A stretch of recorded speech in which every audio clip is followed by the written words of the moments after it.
I'm going to show you two different ways to fill your screen with green. The first is using Adobe Premiere. I just created a green mat, a color mat, which you do down here. Grab, just click on that little thing, click color mat, click OK, and then pick a color. I just went and picked a green. Actually, it's, you can just slide the green, on until you get what you like and say OK. And then you can name it whatever. I'm not going to make another one. I have one right here. And you can always change it by double clicking, and you can then change this to whatever green you want.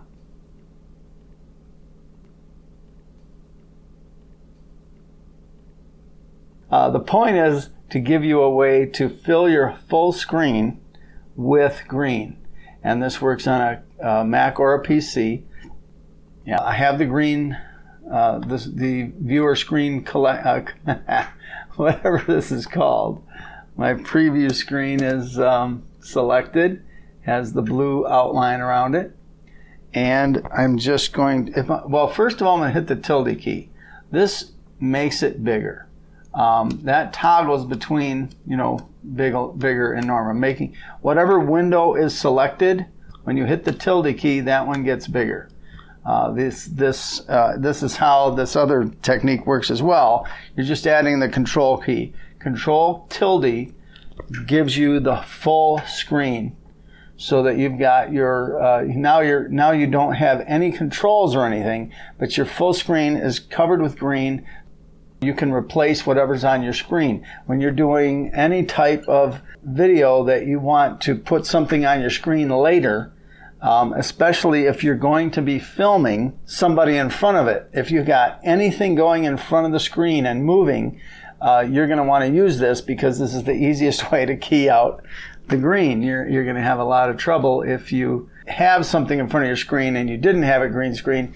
You're going to have to do some rotoscoping to follow whatever object it is. Yeah, rotoscoping isn't, it's just time consuming, and it's something you can skip altogether if you use your green screen.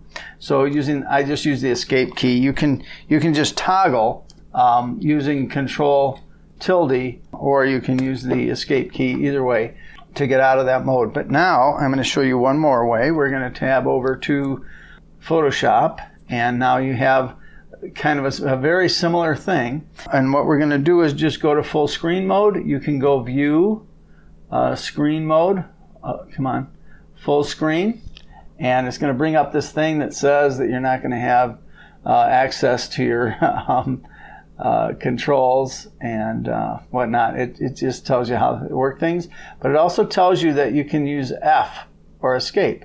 So we're going to cancel that, and we're just going to use F. If you hit F, you get it with controls. If you hit F again, you get it without controls. You hit F again, you go back to normal. So you can just toggle through that. But this is your full screen mode right there, just by hitting the F key. If you're, in your normal mode and you have filled your foreground or background, I don't know what I just did. I took my foreground color, picked a green, and then I used Option Delete to fill. Oh, I see. I made a new layer without knowing it, so I'm going to delete that layer. Yes, I'm going to delete that layer. I want to delete it, go away. So all I did was fill, but if I could have just as easily done that with the background color. I mean, if I, pick a color, and now I use Command Delete on a Mac, Control Delete on a PC, but now I've got that color, and if I just use Option Delete, I'm back to my green, my foreground color. So there you are, just using, your F key, you now have, and I don't mean along the top, your F, I mean just the letter F. You just type the letter F, and it toggles through that. So there's two ways you can fill your screen with green and make your life a lot easier when it's time to replace whatever was on the screen when you were shooting. All right, hope that helped. Hope you enjoyed it. See you next time.